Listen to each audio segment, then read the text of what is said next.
Welcome to the 2023 Oscar preview show as presented by the Yay, Nay or Meh channel. This is a series of videos where I will be analysing the above the line categories at the 2023 Oscars. Even though I've been podcasting and reviewing films for over a decade now, I still consider myself an enthusiastic amateur rather than an expert. I didn't go to film school, I don't really have the training in it. This is the reason why I only do the major categories, because I honestly don't think I can give a value judgment as to what the best editing is, what the best production design is.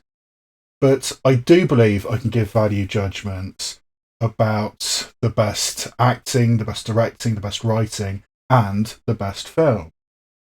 So that is why I only do the major categories. And I analyse the Oscars in a slightly different way than most people, because I spend almost as much time discussing what I think should have been nominated rather than what was nominated, and only limiting myself to that. And as such, these videos and in past years audio podcasts do get rather long. So what I've decided to do is split these reviews up into separate videos, and there will be one video for each category, where I will be discussing what I think will win, what I think should win, whether there were any snubs, and if there were any snubs, whether I personally think they should actually have won the Oscar. And in a couple of places I've gone really left field with what I think should win the Oscar. So this is going to be a long process. I mean, at the time of recording, it's less than a week away from the actual Oscar ceremony. So I need to be efficient and I need to be fast. And as such, I'm going to be reusing a lot of the same videos. This introduction I'm recording now will be on each of these videos. I mean, I need to introduce each of the videos in case you come across them individually. So I may as well just record one introduction and use it in each of the videos. And if you watch more than one of these, you'll be seeing this a lot. And as such, there will be a time code in the comments to tell you when the actual content starts. And when I will be talking about the same film in different categories, I'll also be reusing that video as well. So you will be seeing some repeats, but again, you can check in the time codes. And with such a vast project, you need a starting point.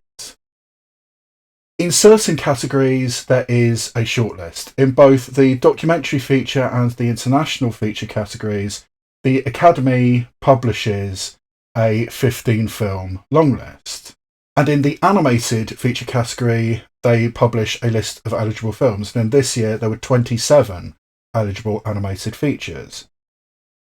But other than those categories with a specific list, the starting point that I use is the lists that are published on goldderby.com, which is basically the industry standard for this kind of Oscar preview and prediction. So if a performance or a film was listed on the Gold Derby lists of Oscar potential, there was a chance, however remote, that a performance or a film did have a chance at the Oscars. And that is the list I will be using, with a couple of tweaks which will come up during some of these videos. So that is my starting point, and if it wasn't published on goldderby.com, it's not going to be under consideration. And this has already gone on for far too long, so let's get on with this categories analysis. Best Actor. Nominee. For a while there, it looked like we might have a three-horse race for Best Actor, with Colin Farrell joining Austin Butler and Brendan Fraser as a genuine contender.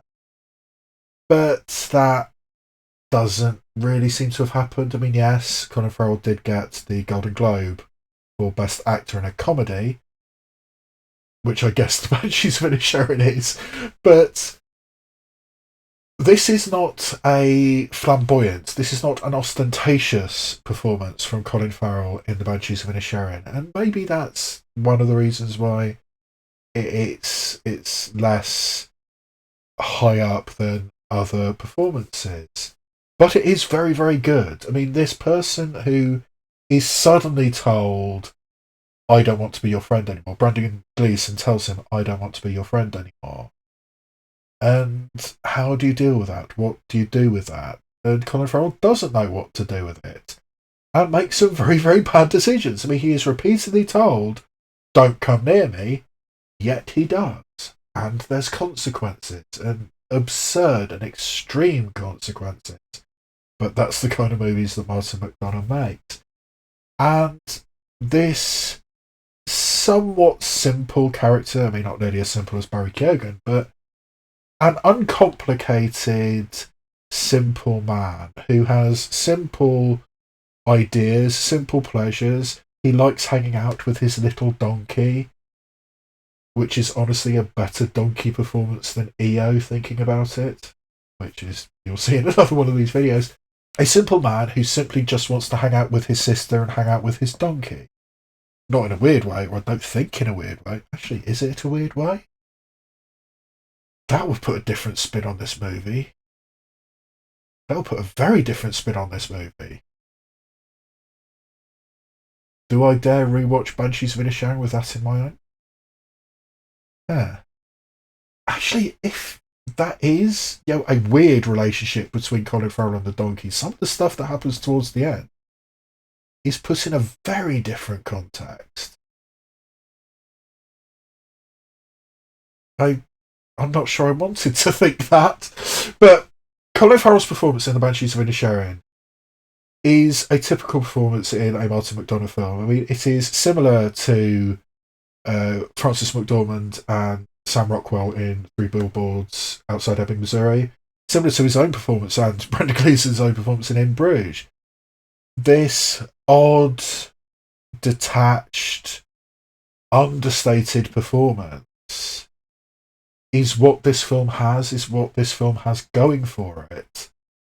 And it works. And I think this is a very, very good performance from Colin Farrell. So yeah, the performance in The Banshees of Inisherin is a yay. He definitely deserves this Oscar nomination. It's not my personal choice, and it's not my choice of what should win either. But yeah, it's good. And Colin Farrell in The Banshees of Inisherin is a yay. Best Actor. Nominee. Quite often there's a situation in the acting categories, and sometimes other categories, but in the acting categories where we have 4 performances which are definitely going to get nominated. So the only question is, what's the 5th going to be? I mean, this is what Frances Fisher was trying to say in her Instagram posts about Andrea Riseborough and To Leslie, and in my opinion, illegally saying about Andrea Riseborough and To Leslie. These 4 are going in, so who's going to be the 5th? Andrea Riseborough. And this year we had the same situation in the Best Actor category, with Austin Butler, Colin Farrell, Brendan Fraser and Bill Nighy all seemingly guaranteed a nomination, so who would be the 5th? And it turned out to be Paul Mescal in Aftersun.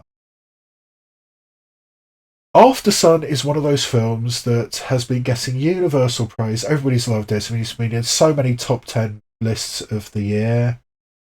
I just didn't like it that much. I don't get it. I think it's all well and good having a movie which is a little bit abstract, a little bit based on memory.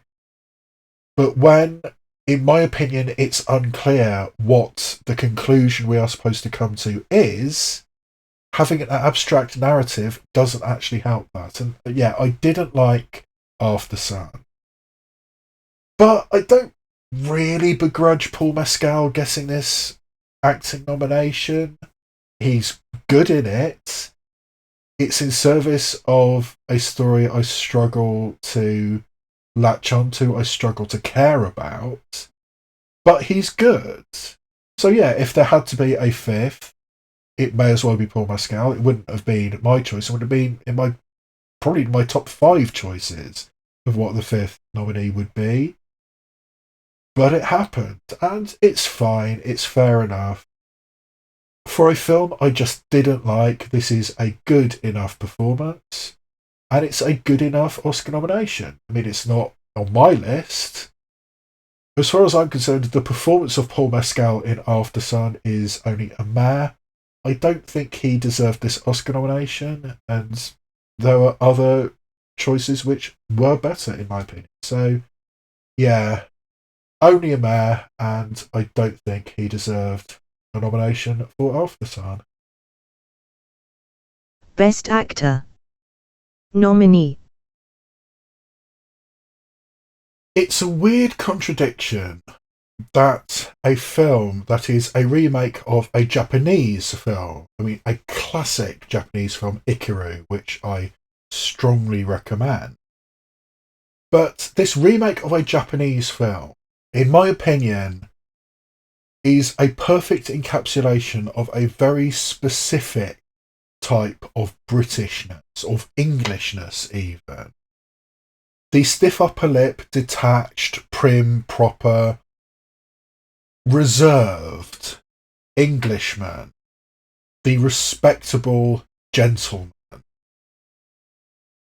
And if you want that type of performance, that type of character, basically the first person on your call sheet should be Bill Nighy. Bill Nighy was made for this role. I'm so glad he's finally got an Oscar nomination to his name. And this is the perfect performance for him. I mean, the type of detachment, the stiff upper lip, the respectability that this character he is portraying has, and then is gradually washed away as he realises he's dying and what have I done with my life? And wanting to do one good thing before he leaves, and breaking those social conventions, breaking that respectability. Playing both sides of that is exactly what Bill Nighy is so good at doing. And he's very, very good in this.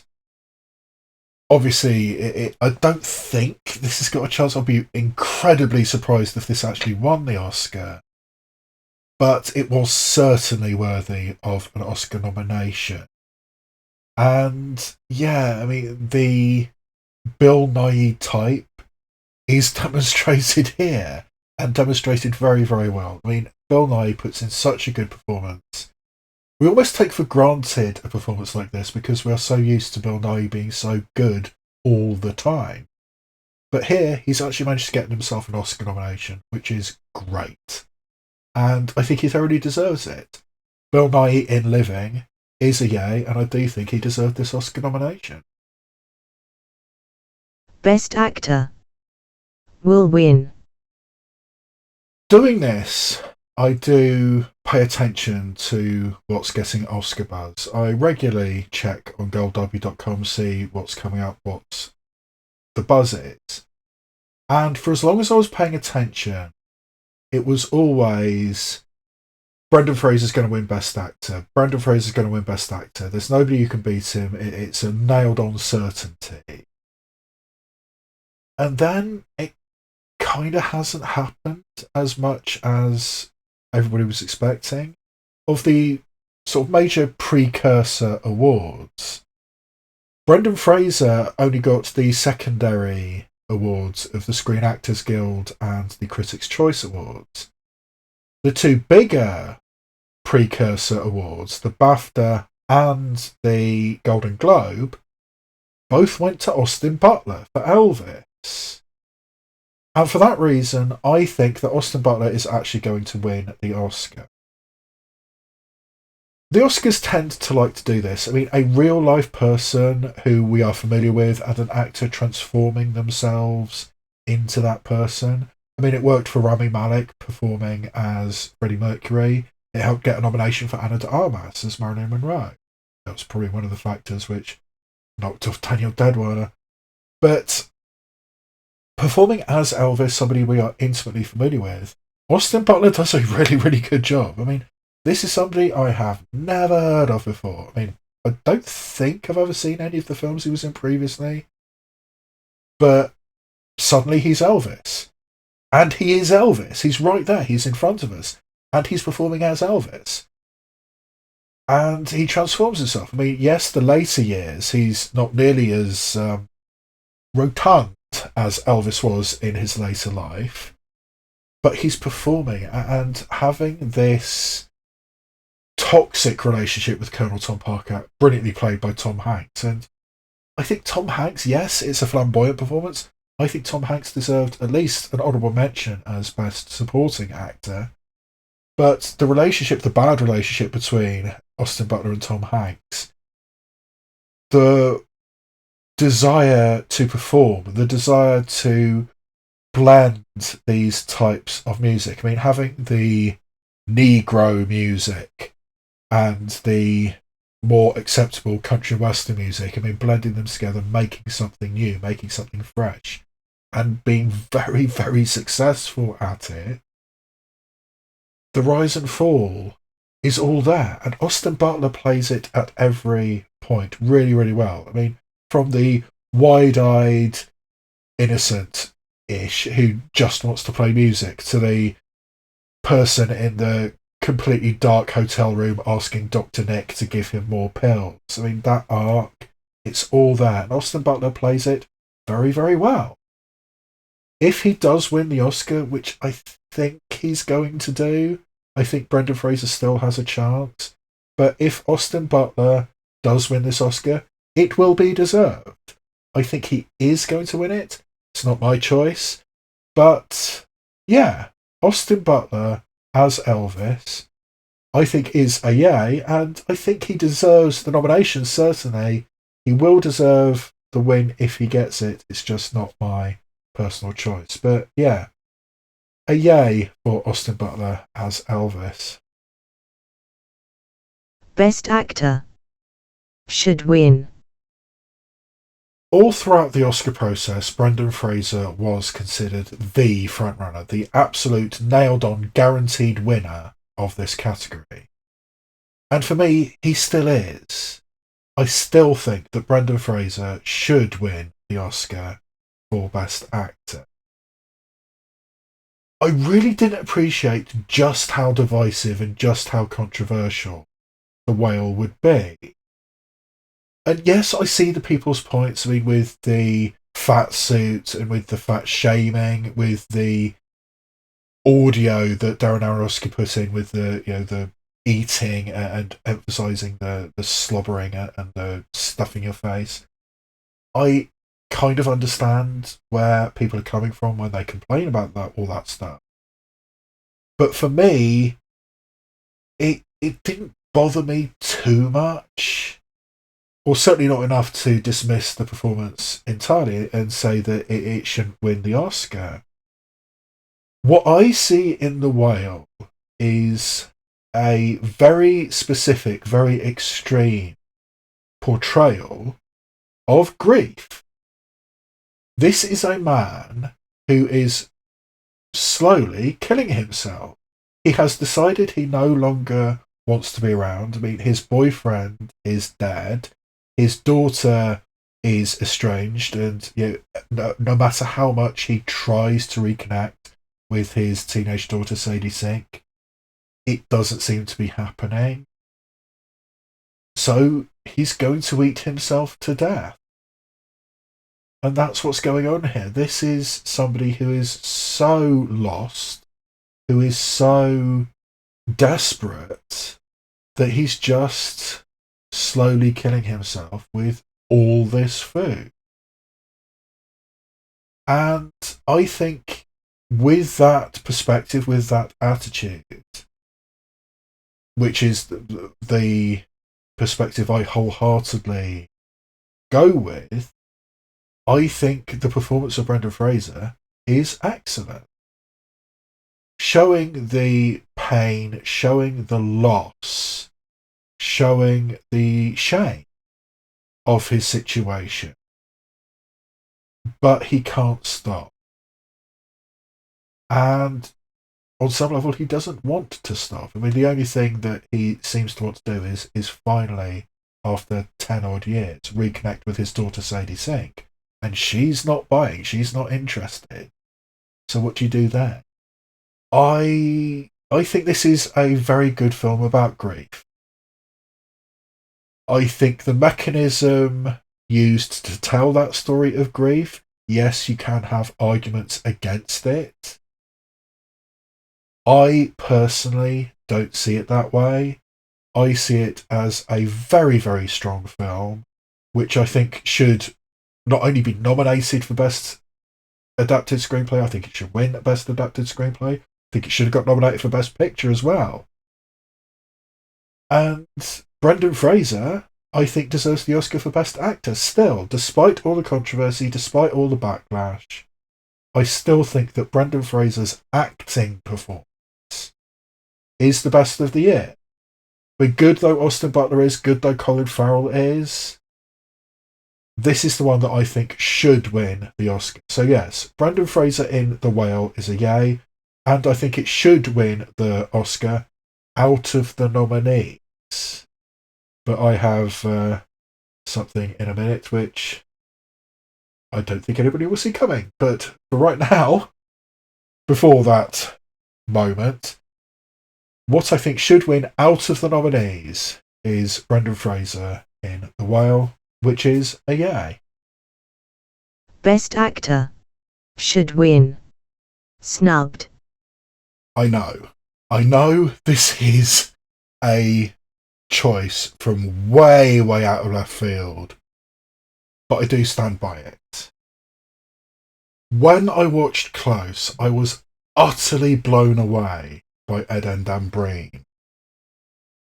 The way he manages to convey so much emotion without really saying much. There's so much which is not said. In fact, a lot of this film is about what is not said, rather than what is actually said, what the communication is between these two boys and between the families. Eden Dambrine manages to convey so much in such a simple way. I mean, it is never said, it is never even hinted at that, I am distancing myself from my friend because people might think we're gay. It's the actions which speak for him. It's the way he stops hanging out with his friend Gustav de Weil and then goes off with these ice hockey playing bros who are endlessly talking about Kylian Mbappe versus Lionel Messi. This very masculine, very macho attitude, which I must now adhere to because there's questions, and I don't want those questions to exist. And the way that Eden Dambrine's performance conveys that, I think is exceptional. I mean, he was 15 years old when he did this, and it's such a good performance. And it's not entirely out of the realm of possibilities. I mean, Eden Dambrine was listed on the Gold Derby lists of Oscar potential, so fair game according to my rules. He won the Magritte Award in Belgium for Most Promising Actor, and he was nominated at the European Film Awards for Best Actor. So it's not completely ludicrous, but it is completely ludicrous that a 15-year-old Belgian kid would actually win the Oscar for Best Actor. But I think he deserves it. I think he is the best actor of these eligible performances. Even over Brendan Fraser, even over Austin Butler. Eden Dambrine was so magnetic, was so impactful in Close, that I think he deserves to win the Oscar for Best Actor, and I stand by it. Eden Dambrine in Close is a yay, and I think he should win the Oscar for Best Actor. In the Best Actor category, the actual nominees are Austin Butler for Elvis, Colin Farrell for The Banshees of Inisherin, Brendan Fraser for The Whale, Paul Mescal for Aftersun, and Bill Nighy for Living. My personal list of nominees would be Austin Butler for Elvis, Dambrine for Close, Colin Farrell for The Banshees of Inisherin, Brendan Fraser for The Whale, and Bill Nighy for Living. What I think will win this Oscar is Austin Butler for Elvis. Although this is a very, very difficult category to predict. And my personal choice for who should win the Oscar is Brendan Fraser for The Whale, who I do also think has a very, very strong chance of winning the actual Oscar. That is my choice out of the nominees, but in the infinitesimally remote chance that it had got nominated, my choice for Best Actor of 2023 is Dambrine for Close. And as I leave you with some honourable mentions in this category, which I think are worthy of note, a reminder that I have several more videos in this playlist which analyse different categories at the 2023 Oscars. You can check those out if you desire, even though if you watch enough of them you will have to skip some pieces of footage that I reused, including this closing statement. I am planning to do a reaction video to the Oscars themselves. I haven't quite figured out the technicals of that, but we'll have to see how that goes. And if you appreciate the kinds of things that I'm doing, I have an audio podcast, and I have various other things on this channel that you might want to check out. So you can like, comment, subscribe if you wish. And basically, that's all I have for this particular video. So I'll see you next time, where I shine a light on cinema, both obvious and obscure.